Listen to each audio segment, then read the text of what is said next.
My sleeping pills ran out 3 days early, which had never happened before. I, Margaret Hartwell, a 60-year-old retired nurse, lay awake at 2 in the morning, listening to the silence of our farmhouse outside Meadowbrook, Kentucky.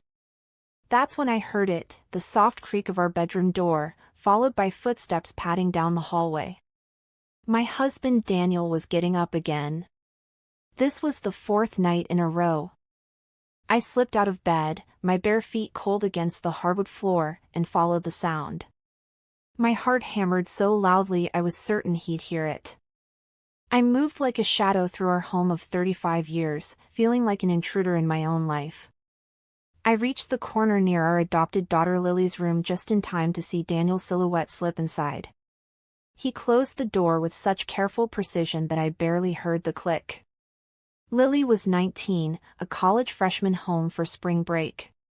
We'd adopted her from foster care when she was 7, after years of failed fertility treatments left us childless. She was our miracle, our second chance at family.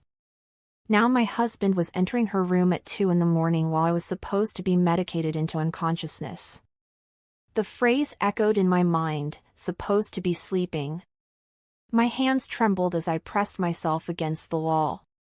Something was terribly, horribly wrong in this house. I stood frozen for what felt like hours but was probably only 10 minutes. When Daniel finally emerged, he was carrying something small in his hand. I couldn't make out what it was in the darkness. He turned toward our bedroom, and I had to sprint silently back, diving under the covers just as he opened the door. I listened to him settle back into bed, his breathing evening out into sleep within minutes. Meanwhile, my mind raced through every possibility, each one more disturbing than the last. I had been a nurse for 40 years. I'd seen abuse, neglect, terrible secrets hidden behind suburban doors.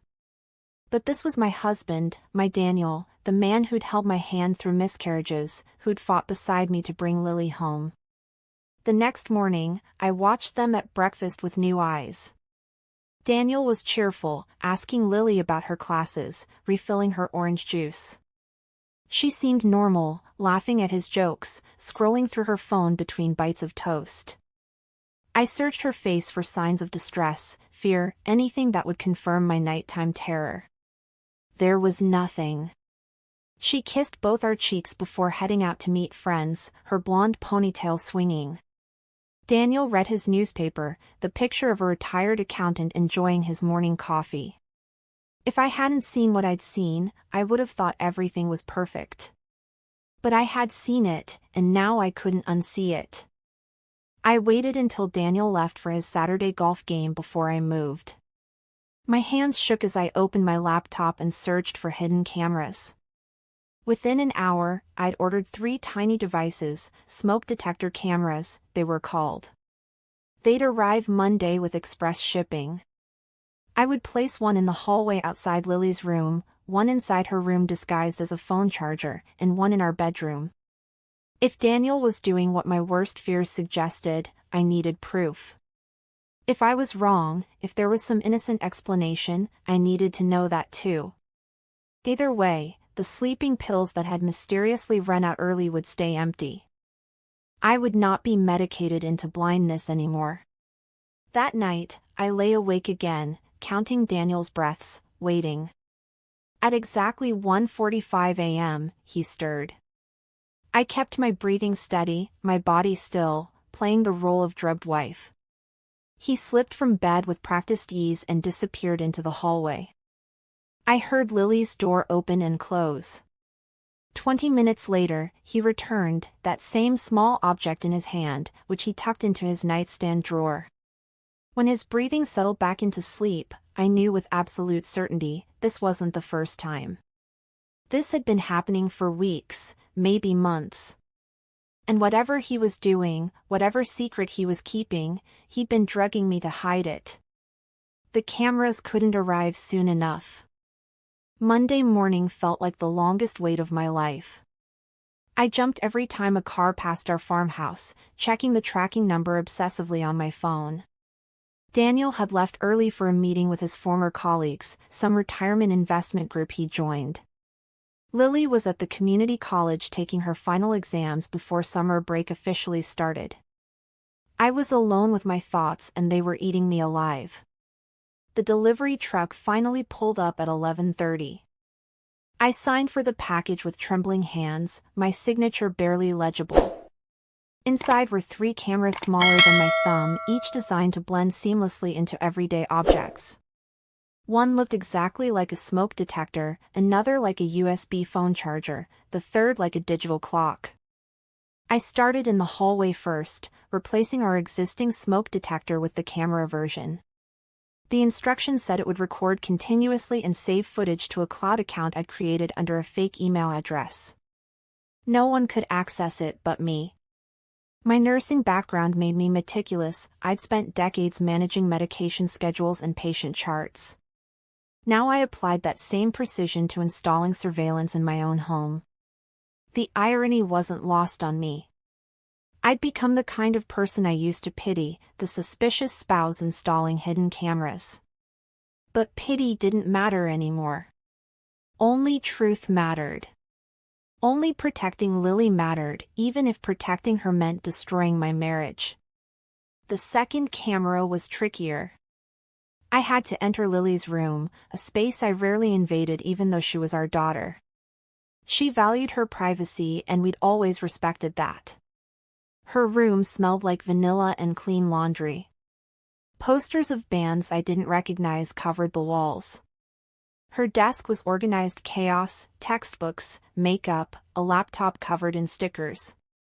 I placed the camera charger on her nightstand, plugging it in beside her actual phone charger. It looked identical, completely innocent. My hands shook so badly I nearly dropped it twice. What would she think if she knew what I suspected? What would she think of me for spying? But then I remembered Daniel's shadow slipping through her door, and my resolve hardened. The final camera went in our bedroom, disguised as a digital clock on Daniel's nightstand.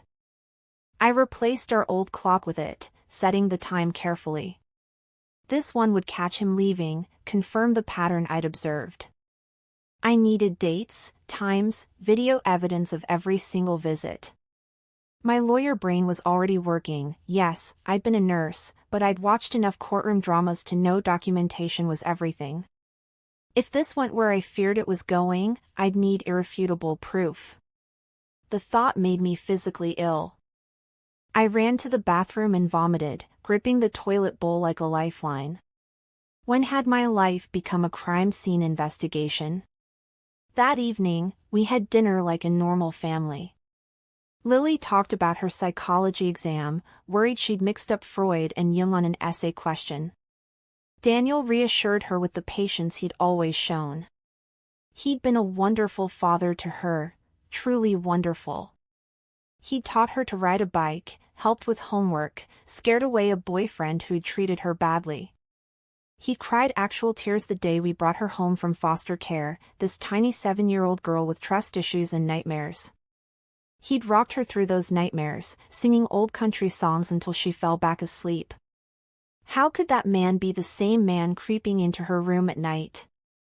The cognitive dissonance was tearing me apart from the inside. After dinner, I did the dishes while they watched a game show together, their laughter floating in from the living room. I scrubbed each plate with unnecessary force, my mind miles away. The cameras were rolling now, recording everything. Tonight would be the test. If Daniel went to Lily's room again, I'd have it on video. If he didn't, maybe I was losing my mind. Maybe stress and menopause and age were making me paranoid. Maybe those footsteps I'd heard were just my imagination, and the sleeping pills ran out because I'd miscounted. God, I wanted to be wrong. I wanted to be crazy, paranoid, ridiculous. Being wrong would hurt my pride but save my family. I took a fake sleeping pill that night, just melatonin from the health food store, and pretended to drift off. Daniel read beside me, his reading glasses perched on his nose, looking like every other 62-year-old husband in America. At 1:40 a.m., exactly on schedule, he moved. I felt the mattress shift, heard his careful footsteps. The camera on his nightstand would be recording. My heart nearly exploded from my chest as I lay there, rigid with terror and anticipation. Minutes ticked by like hours. Then he returned, that same small object in hand, tucked away in his drawer. When morning came, I had video evidence. I had proof. And I had absolutely no idea what I was going to find when I watched it. I stared at the birth certificate until the words blurred together. Emily Grace Hartwell, born March 15, 2005, in Ashland, Kentucky. Mother, Rebecca Lynn Hartwell. Father, unknown. Rebecca Hartwell. I ran the name through my memory like flipping through an old yearbook. Hartwell wasn't exactly uncommon in Kentucky, but it wasn't common either. My father had 2 brothers, both of whom had children I barely knew. We'd been an estranged family, scattered across the state after my grandfather died and the family farm was sold. Could Rebecca have been a cousin? A second cousin? The dates would make her much younger than me, possibly a niece I'd never met. I pulled out my phone with shaking hands and searched for Rebecca Lynn Hartwell, Kentucky. The results made my vision swim. An obituary from 2012, the year before we adopted Lily. Rebecca Lynn Hartwell, age 32, died in a house fire in Whitley County along with her boyfriend Marcus Chin. Survived by 1 daughter, Emily Grace Hartwell, age 7, placed in state custody. Services held at Whitley County Memorial. I zoomed in on the grainy photo accompanying the obituary. The woman staring back at me had my eyes. She had my father's strong jaw. She had the Hartwell nose that 3 generations had complained about. This wasn't a distant relative. This was close family. My mind reeled backward through time. In 2005, I'd been 40 years old, deep in my nursing career, trying desperately to get pregnant. My father had died the year before, and I'd skipped his funeral. We hadn't spoken in 15 years after a bitter fight about my choice to leave Meadowbrook for nursing school. He'd wanted me to stay, marry local, work the family business. I'd wanted more. That decision had cost me my family. I had no idea who'd attended his funeral, who'd been there, what cousins or nieces or nephews existed. I'd cut myself off completely. And in doing so, I'd apparently missed the birth of a blood relative who would later become my adopted daughter. But had I missed it? Or had Daniel known? The question hit me like ice water. We'd adopted through the state foster system. We'd been matched with Lily, with Emily, through what our social worker called divine providence. A 7-year-old girl needing a home, a childless couple desperate for a daughter. Perfect match, they'd said. Same county, similar backgrounds, good fit. But adoptions were supposed to be confidential. Birth family information was sealed. So how did we end up adopting my own blood relative? And more importantly, how long had Daniel known? Had he known from the beginning? Is that why he'd pushed so hard for this particular child when there were others available? I photographed every document in the box with my phone, my hand steadier now despite the emotional earthquake happening inside me. There were notes too, in Daniel's handwriting, tucked between the official papers. Questions he'd written to himself. When to tell Margaret? How to tell her? Does Lily know? Check birth records against Margaret's family tree. He'd been investigating this. He'd known, maybe for years, that the daughter we adopted was my biological relative. And he'd hidden it from me. Drugged me to keep me sleeping while he gathered more evidence. But evidence of what? What was he trying to prove or protect me from? The front door opened downstairs and I nearly dropped the shoebox. Daniel's voice called out, "Margaret? You home?" He was back 2 hours early. I shoved the documents back into the box with clumsy hands, papers crinkling, my heart hammering so loud I couldn't hear my own thoughts. I pushed the box back onto the shelf, not sure if I'd gotten it in the exact right spot. No time to check. I rushed to Lily's door just as Daniel's footsteps hit the stairs. I stepped into the hallway, pulling her door closed behind me, trying to look casual. Trying to look like a wife who hadn't just discovered her entire life might be built on secrets and lies. Daniel appeared at the top of the stairs, his face registering surprise. "What were you doing in Lily's room?" His tone was careful, neutral, but his eyes were sharp. Calculating. The same look he'd had on the video when he checked if I was sleeping. I forced a smile that felt like cracking glass. "Just putting away some laundry I found in the dryer." "You're home early." He nodded slowly, not quite believing me, and I realized with creeping horror that he might have cameras too. He might have been watching me watch him. This house had become a surveillance state and neither of us trusted the other anymore. Our marriage, whatever it had been, was now a Cold War played out in a Kentucky farmhouse with our innocent daughter sleeping between our battle lines. I couldn't keep pretending. That night at dinner, I watched Daniel watch Lily, and I saw things I'd missed before. The way he studied her facial expressions. The way he compared her gestures to mine without thinking I'd notice. He was looking for family resemblance, cataloging the proof.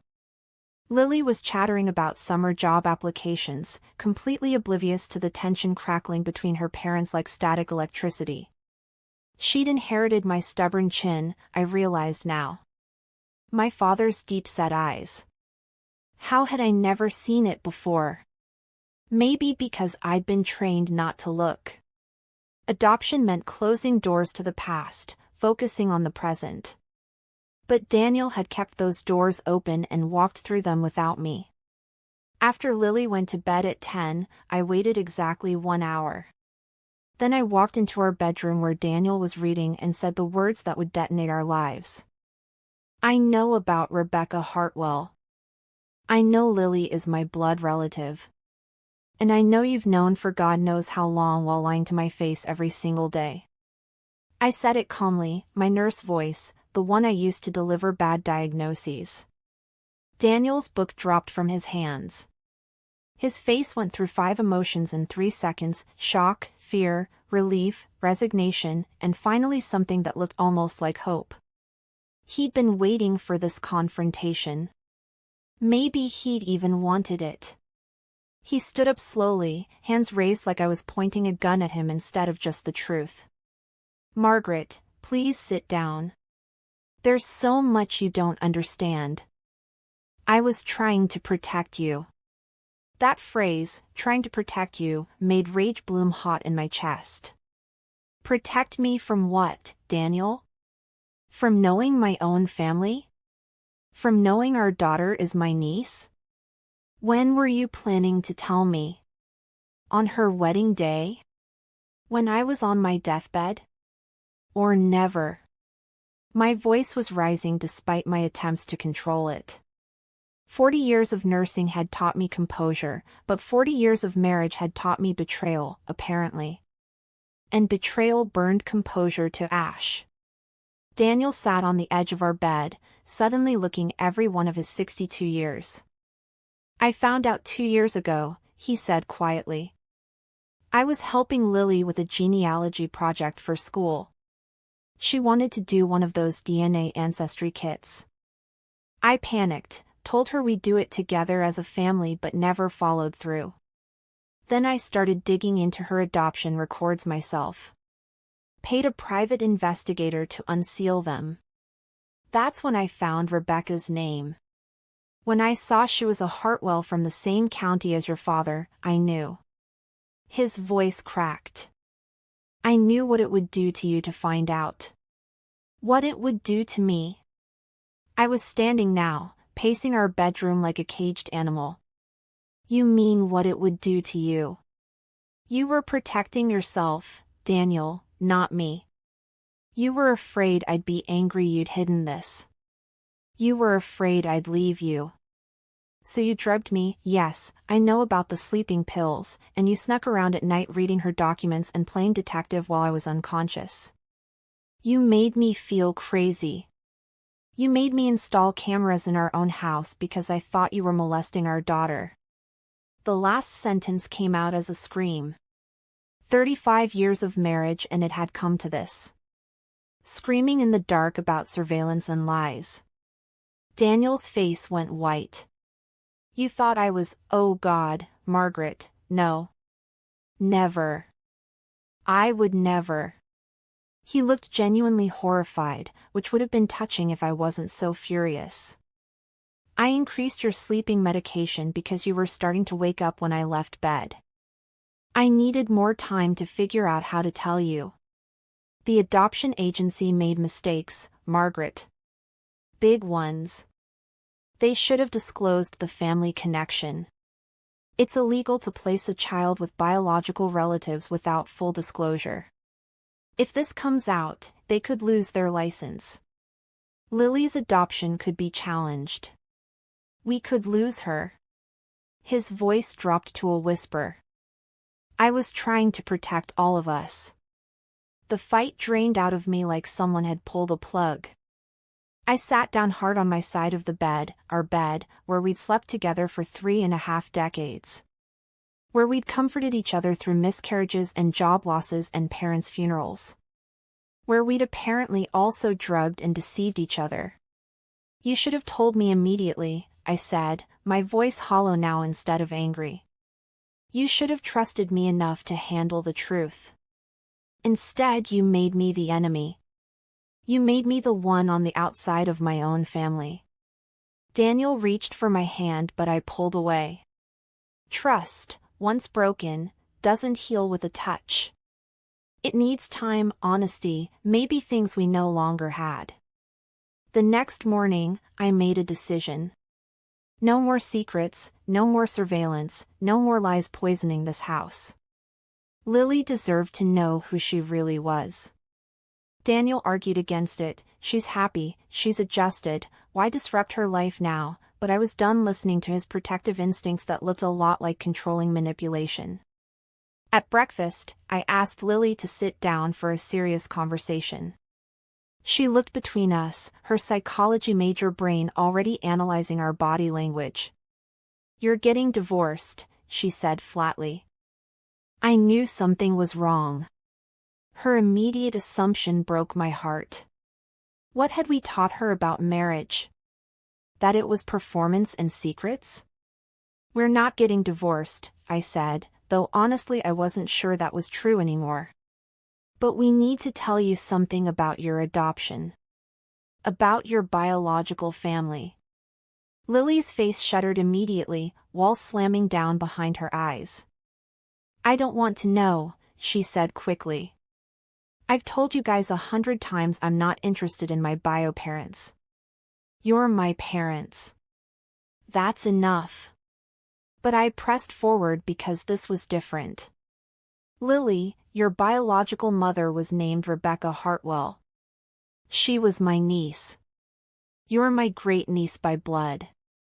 We're family, real family, not just through adoption papers. I said it gently, but there's no gentle way to detonate someone's identity. Lily stood up so fast her chair fell backward. You're lying. Her voice was shaking, her face pale. You're lying because you feel guilty about something and you're making up stories to what? Make yourselves feel better about being shitty parents lately? The profanity shocked me. Lily never cursed, at least not in front of us. But she was unraveling right there in our kitchen, and I realized with horror that I'd done exactly what Daniel had feared. I'd disrupted her carefully constructed peace. I have proof, I said quietly, and retrieved the shoebox from upstairs where I'd moved it to our room. I placed it in front of her. Your birth certificate. Your mother's obituary. Records showing the Hartwell family connection. She opened the box like it might contain a bomb. Which, emotionally, it did. She lifted out the birth certificate, her hands trembling, reading the name Emily Grace Hartwell over and over. "I was Emily," she whispered. "I was Emily and nobody told me." Tears started rolling down her face, silent and devastating. Daniel moved to comfort her, but she held up a hand, stopping him. "Did you know?" she asked him. "When you adopted me, did you know we were related?"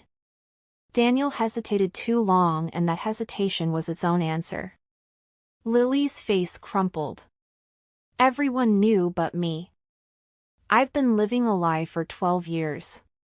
She grabbed the shoebox and ran upstairs. Her door slammed hard enough to shake the house. Daniel and I sat in the wreckage of breakfast, the toast cold, the coffee bitter. "She'll understand eventually," he said, but he didn't sound convinced. I wasn't convinced either. We'd taken a traumatized 7-year-old who'd lost everything in a fire, given her a new name, a new life, a new family, and then hidden the truth that she'd actually had family all along. That she hadn't been completely orphaned. That somewhere in her adoptive mother, blood from her biological grandmother ran through the same veins. How do you forgive that level of deception, even if it came from love? Even if the intentions were protective? Good intentions paved the road to hell, and we'd apparently been paving for 12 years. I went upstairs an hour later and knocked softly on Lily's door. No answer. I tried the handle and found it unlocked. She was sitting on her bed, surrounded by the contents of the shoebox, looking like she'd aged a decade in 60 minutes. "There's more," she said without looking at me. Her voice was empty, flat. "I found my mother's journal in here. Did you read it?" I shook my head. I hadn't seen a journal. Lily held up a small notebook with a blue cover, pages worn and stained. "She wrote about you," she said. "About Aunt Margaret who left the family and never came back. About how she wished she could ask you for help but was too ashamed. About how she hoped someday I'd find you." The journal pages Lily showed me were devastating. Rebecca's handwriting was shaky, desperate. Entry after entry about struggling with addiction, with abusive boyfriends, with poverty. And throughout it all, mentions of me. Aunt Margaret became a nurse. She got out. I wish I'd been brave like her. I wish I could call her, but she doesn't talk to the family anymore. If something happens to me, I hope Emily finds her way to Margaret somehow. She'd be safe with her. The last entry was dated 3 days before the fire that killed her. "Marcus is getting worse. I need to take Emily and leave.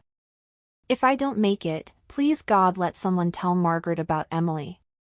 She's the only family I'd trust." I read it through tears that wouldn't stop falling. "She wanted me to find you," Lily said, her voice stronger now, angry. "My mother's dying wish was for me to know you were family. And you took me in, you raised me, you loved me, but you never told me. Even when Dad found out 2 years ago, you still didn't tell me. So I have to ask, Mom, was I really your daughter, or was I just a convenient replacement for the babies you couldn't have?" The question hung in the air like poison. It was unfair and cruel and completely understandable. Because from where she sat, surrounded by secrets and lies, how could she believe anything we said? How could she trust that our love was real when the foundation of truth had been rotted through from the start? For 3 days, Lily barely spoke to us. She moved through the house like a ghost, eating meals in her room, leaving for long walks without saying where she was going. Daniel and I existed in careful politeness, our marriage on pause while we dealt with the crater we'd created in our daughter's life. Then on Thursday morning, Lily came downstairs with her laptop and a determination in her eyes I hadn't seen before. "I want to know everything," she said. "About Rebecca, about the fire, about why the adoption agency placed me with you. Dad, you said it was illegal." I want to know why they did it and who knew what when. I want the whole truth. Daniel and I exchanged glances. This was dangerous territory. Investigating the adoption agency meant potentially opening legal cases, invalidating adoptions, ruining lives. But looking at Lily's face, young, fierce, demanding justice, I knew we couldn't deny her. Not anymore. I'll call the private investigator I used, Daniel said quietly. His name is Marcus Webb. He's good, discreet, and he already knows part of the story. Within 2 hours, Marcus Webb was sitting in our living room, a 50-something former cop with kind eyes and a no-nonsense attitude. He listened to Lily's questions, looked through the shoebox documents, and finally nodded. I can dig deeper. But you need to understand, what we might find could hurt a lot of people. People have already been hurt, Lily said firmly. Now I want accountability. Marcus spent a week on the investigation. What he uncovered made my stomach turn. The adoption agency, Bright Futures Family Services, had indeed known about the family connection. A social worker named Patricia Henderson had been assigned to Rebecca's case after the fire. Patricia had been the one to note possible family connection to Hartwell family, requires investigation in the file. But that investigation had never happened. Instead, when Daniel and I came through looking to adopt, someone at the agency had deliberately matched us with Emily without disclosure. The question was who, and why. Marcus tracked down Patricia Henderson, now retired and living in Florida. He conducted a phone interview that he recorded with her permission. What she told us explained everything and made it so much worse. I did identify the family connection. Patricia's voice came through the recording, tinny and old. I told my supervisor, Diane Crawford, that we needed to contact Margaret Hartwell before proceeding. But Diane said the Hartwells were estranged, that Margaret had made it clear she wanted nothing to do with her birth family. She said placing Emily with Margaret without telling her was actually a kindness, giving her the family connection she secretly wanted without the guilt of knowing she'd ignored her niece's suffering for years. The recording continued and I felt sicker with every word. Diane convinced me it was the right thing to do. She said Margaret and Daniel were perfect parents, that Emily needed stability, and that telling them the truth would only complicate things. She said sometimes social workers had to make judgment calls in the best interest of the child. I was young, it was only my second year, I trusted her. I signed off on the adoption without full disclosure. By the time I realized it was wrong, the adoption was finalized. I quit Bright Futures 6 months later. I've regretted that decision every day for 12 years. Patricia's voice cracked. I'm so sorry. Tell Emily I'm so sorry. Lily was stone-faced through the entire recording. When it ended, she looked at Marcus. This Diane Crawford, where is she now? Marcus pulled out a file folder. Still running Bright Futures Family Services. Still placing children. I checked, there have been 3 complaints filed against the agency in the past decade for improper disclosure practices. None went anywhere because proving intentional deception is nearly impossible. But if you wanted to file a complaint, if you wanted to go public with your story, it might actually make a difference. It might stop her from doing this to other families. He looked at us seriously. But it would mean publicity. Media attention. Your story would become public record. Are you ready for that? I looked at Daniel, then at Lily. Our family was broken, that much was clear. But maybe breaking open publicly, exposing the rot, was the only way to heal. I want to file a complaint, Lily said firmly. I want to talk to reporters. I want everyone to know what they did to us, to me. My mother died trying to get me to safety, and these people used her death to play God with my life. She was 19 years old and fierce with righteous anger. Who was I to stop her? Who was I to protect an agency that had stolen her truth? Okay, I said. We'll do it. All of us together. We'll tell your mother's story, and yours, and we'll make sure Diane Crawford can't do this to anyone else. Daniel nodded slowly. But you need to understand, once we do this, everything changes. Our privacy is gone. People will have opinions about our family, about our choices. Are you ready for that? Lily stood up, holding her mother's journal to her chest. My whole life changed the night of that fire. Then it changed again when you adopted me and gave me a new name. Then it changed again when I found out everything I knew was a lie. One more change? At least this time I'm choosing it. At least this time I have control. And there it was, the heart of everything. Not anger about the past, but fury about the powerlessness. She was taking her power back. We could either stand with her or get out of the way. Marcus Webb connected us with an investigative journalist from the Louisville Courier-Journal named Sarah Kim. Sarah had done extensive reporting on adoption fraud and agency misconduct. When she heard our story, she immediately recognized its potential impact. This is bigger than one family, she said during our first meeting in her downtown office. This is systemic failure to protect children's rights to know their own heritage. If Bright Futures did this to you, they've likely done it to others. I want to do a full feature, interviews with all of you, documents, the recording from Patricia Henderson. But I need your permission to use real names and photos. Anonymous sources have less credibility. Lily didn't hesitate. Use everything. My real name is Emily Grace Hartwell. I want people to know. She looked at me when she said it, and I understood. She was reclaiming the identity that had been taken from her. Emily, not Lily. The name her mother had given her, not the one we'd assigned like we had the right. Daniel and I agreed to use our real names too. If Emily was being brave, we could do no less. Sarah spent 2 weeks interviewing us separately and together, fact-checking every detail, obtaining documents through Freedom of Information requests. She interviewed Patricia Henderson and even managed to get a no comment from Diane Crawford, which was damning in its own way. The article published on a Sunday in mid-June. The headline read, Hidden Families, How One Kentucky Adoption Agency Violated Ethics to Create Perfect Matches. Sarah had done beautiful, devastating work.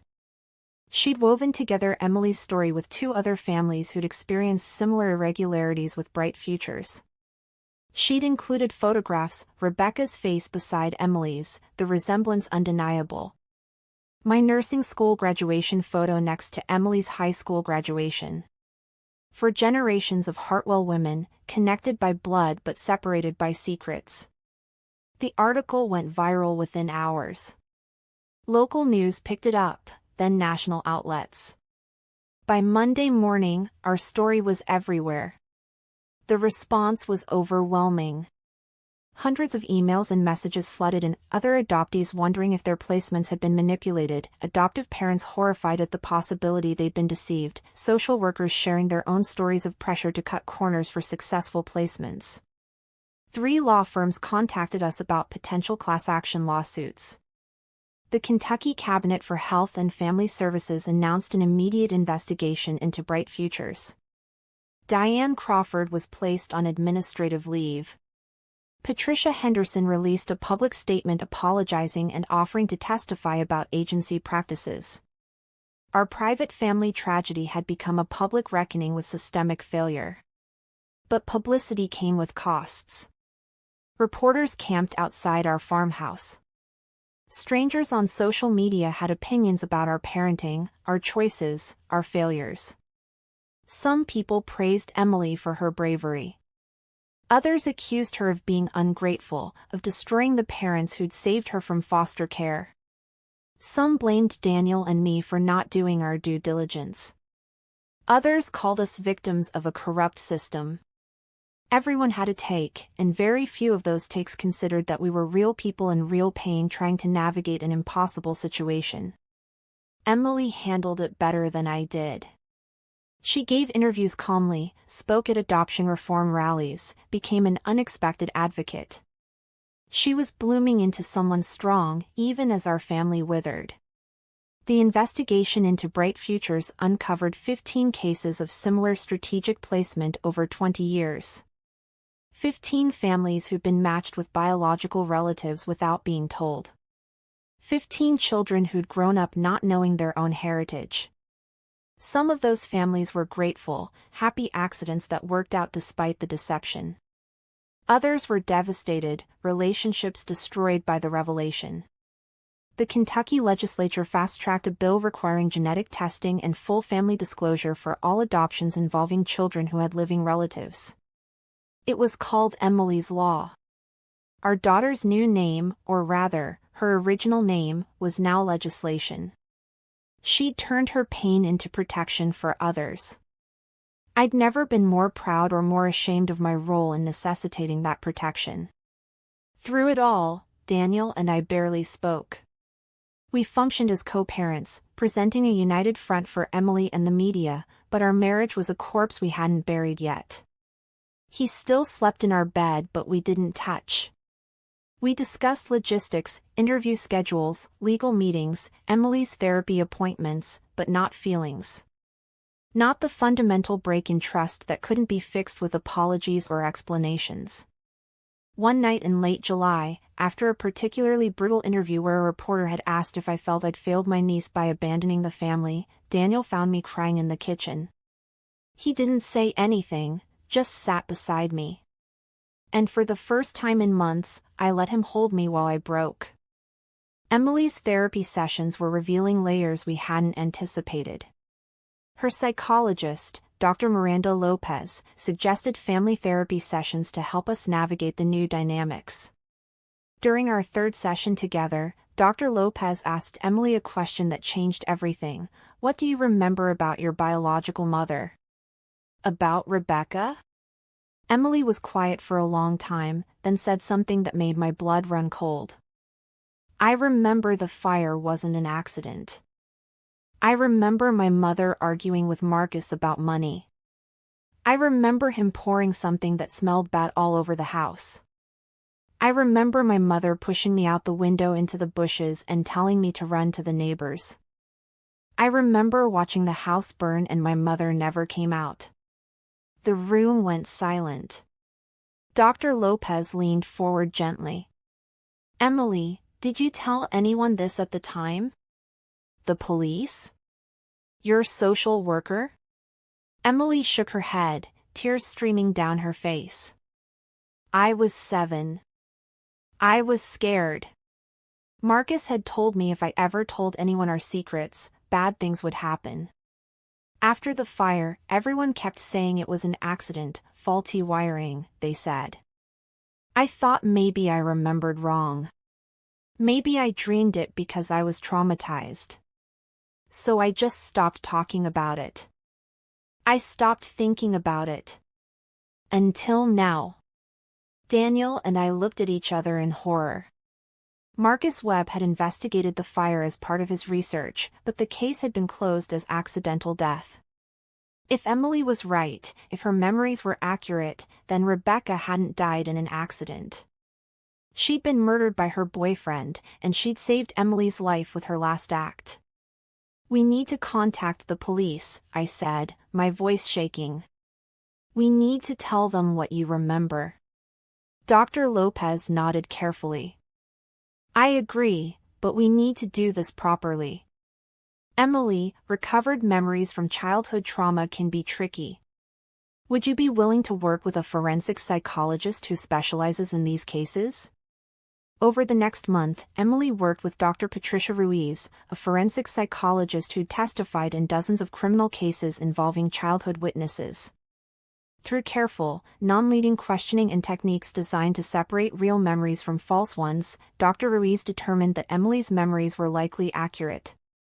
The details she provided, the smell of accelerant, the specific words her mother had said, the location of the window she'd been pushed from, all matched physical evidence from the fire scene that had never been made public.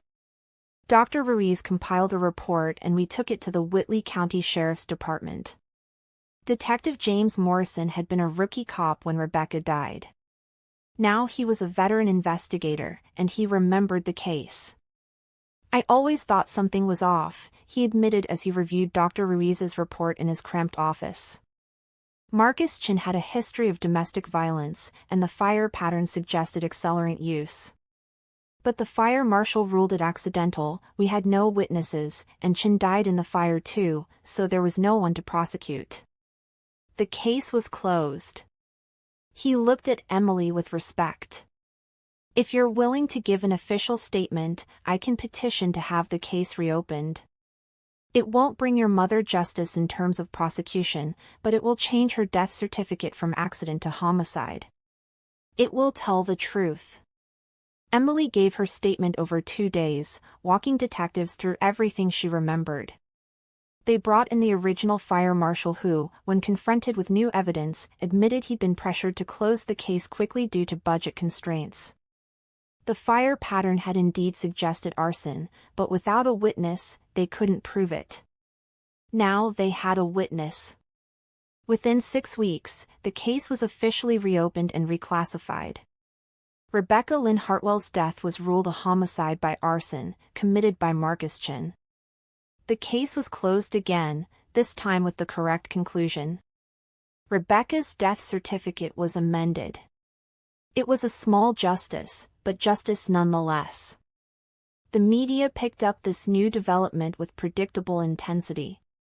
Our story evolved from adoption agency fraud to murder witness finds truth through adoption revelation. Emily was interviewed on national news programs. She spoke about her mother's bravery, about the system that had failed them both, about the importance of listening to children's voices. She was poised, articulate, powerful. 19 years old, and she was changing conversations about adoption ethics, childhood trauma, and domestic violence. She'd taken the worst moments of her life and transformed them into advocacy.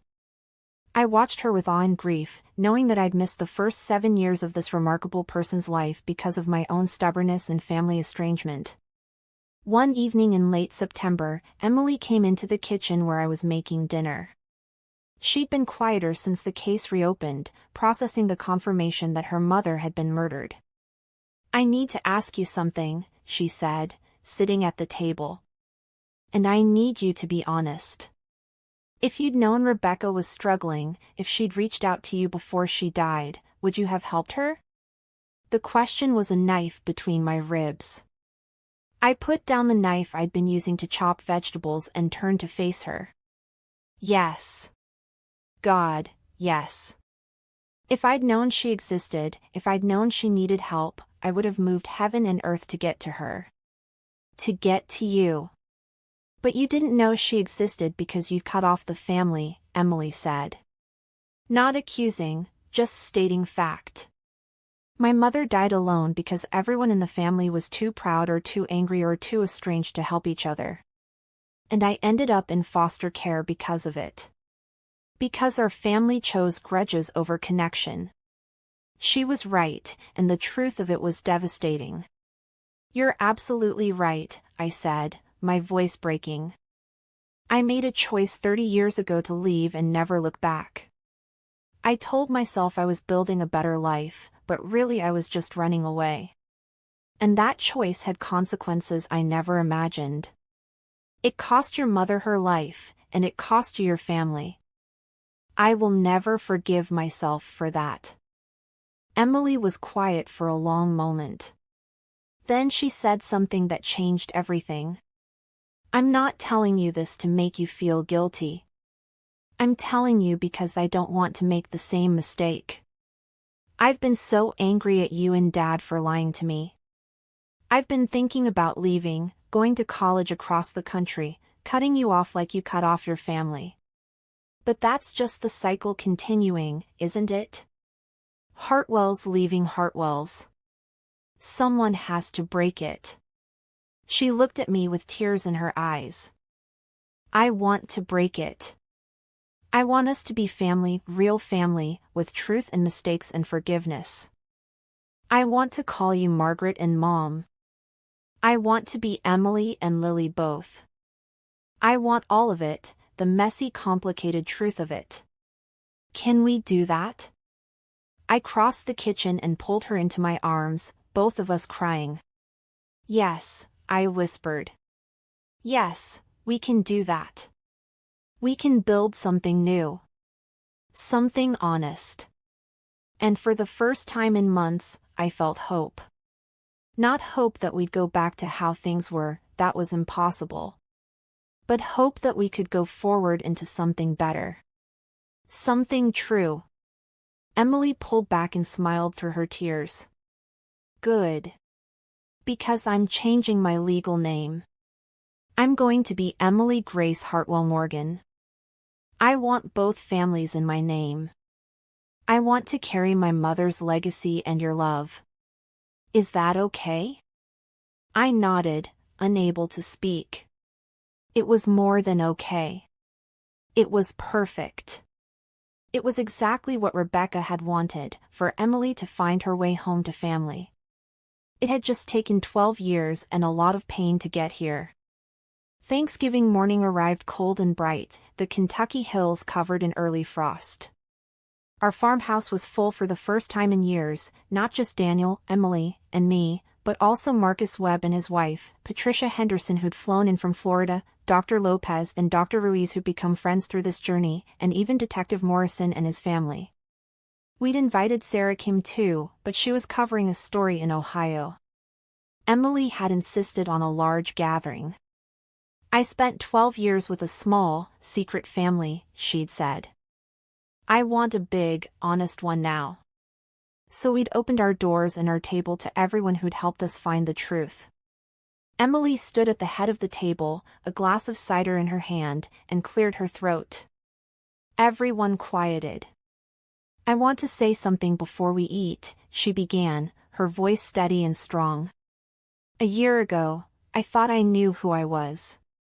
Lily Morgan, adopted daughter, college freshman, pretty normal life. Then my world exploded and I learned that nothing was what I thought. I learned my name was taken from me. I learned my mother was murdered. I learned my family had secrets that almost destroyed us. It would have been easy to let that break me. To let the anger and betrayal win. But instead, I chose something different. She looked around the table at all of us. I chose to believe that broken things can be rebuilt better than they were before. That truth, even painful truth, is better than comfortable lies. That family isn't just blood or adoption papers, it's the people who show up when everything falls apart and help you put the pieces back together. My mother Rebecca saved my life the night she died. Margaret and Daniel saved it again when they adopted me, even if they didn't know the whole truth. Patricia saved it by finally telling what happened. Marcus and Sarah saved it by investigating. Dr. Lopez and Dr. Ruiz saved it by helping me heal. Detective Morrison saved it by giving my mother justice. You've all saved me in different ways. Patricia Henderson was crying openly. She'd carried the guilt of her decision for 12 years, and Emily's words were absolution she'd never expected.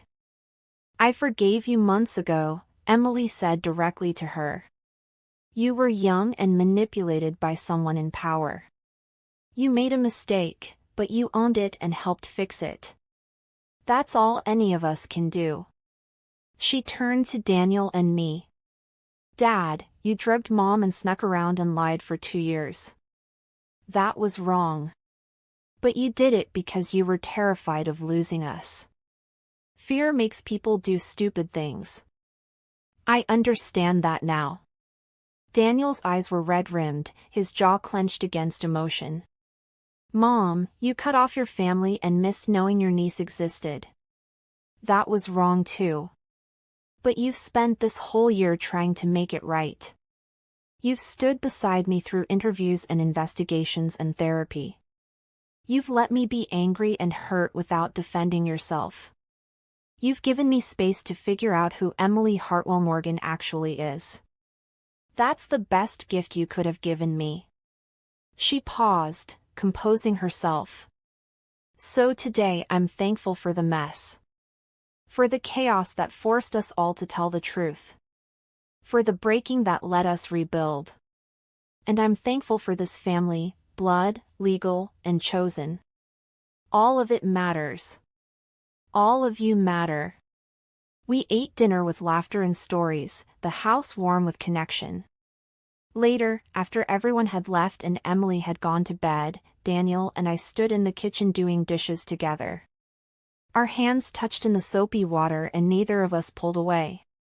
"Do you think we'll be okay?" he asked quietly. "Our marriage, I mean. After everything." I thought about it honestly. The trust was damaged, maybe permanently. But love? Love was stubborn. Love had survived miscarriages and infertility and secrets and lies. Love was still here, battered but breathing. "I think we'll be different," I said finally. "I don't think we can go back to what we were. But maybe we can build something new. Like Emily said, better than before." Daniel nodded slowly. "I'd like to try. If you're willing." I looked at this man I'd been married to for 35 years, this man who'd lied to protect us and nearly destroyed us in the process. This complicated, flawed, human man who'd given me a family even when I didn't know it was the family I'd been missing. "I'm willing," I said. We finished the dishes in comfortable silence, a silence that felt different from the Cold War of recent months. This silence was peaceful. Tentative, yes. Fragile, absolutely. But peaceful. We'd survived the storm. Now came the slow work of rebuilding on foundations of truth instead of secrets. Christmas came with snow and a surprise, a letter from a woman named Claire Hartwell, my cousin who I hadn't seen in 25 years. She'd read the articles, watched the interviews, and decided it was time to bridge the family divide. "What happened to Rebecca breaks my heart," she wrote. "But what's happening now, you and Emily reconnecting, the truth finally being told, gives me hope. Our family broke apart over old hurts and pride. Maybe it's time we tried to heal it.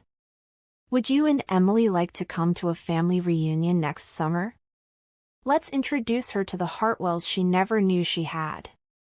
I showed the letter to Emily, expecting resistance. Instead, her eyes lit up. "Can we go? I want to meet them. I want to know where I came from."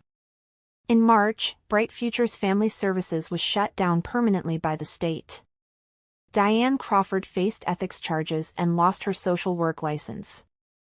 12 families affected by fraudulent placements received settlements. Emily's law passed unanimously in the Kentucky legislature and became a model for other states considering adoption reform. Our daughter testified before lawmakers, her voice steady and sure, demanding better protection for adoptees' rights. She'd become a national advocate while still finishing her sophomore year of college. She'd taken her pain and turned it into purpose. She'd become her mother's daughter in the best possible way, brave, fierce, determined to protect others from suffering the same injustices. On a warm afternoon in late May, I drove to Whitley County with a bouquet of wildflowers. I hadn't been to Rebecca's grave since her death, I hadn't known she'd existed to mourn her. Now I knelt at the headstone, reading the new inscription we had added, "Beloved Mother, brave protector, finally at peace." I placed the flowers against the stone and said what I should have said 13 years ago, "I'm sorry I wasn't there. I'm sorry you had to face everything alone. But I promise you, I'm taking care of Emily. She's remarkable, Rebecca. She's strong and kind and she's changing the world. You'd be so proud of her. She's everything you hoped she'd be." I drove home as the sun set, painting the Kentucky hills in gold and amber. Our farmhouse came into view, Daniel working in the garden, Emily sitting on the porch with her laptop, probably writing another advocacy piece. This was my family. Imperfect, complicated, built on mistakes and pain and stubborn love that refused to die even when it should have. We'd been broken and we'd rebuilt ourselves into something honest. The cameras were gone now, dismantled months ago. We didn't need surveillance anymore. We had something better, trust earned through truth, love tested by fire and still standing. Not perfect, never perfect. But real. And real, I'd learned, was always better than the beautiful lies we tell ourselves to feel safe. Did you like my story? And which city are you listening from? Let's meet in the comments. I'm looking forward to your comments on the story. On the screen, you can see 2 new life stories that I highly recommend. There's so much more on my channel. Don't forget to subscribe. See you in the next life story. With love and respect.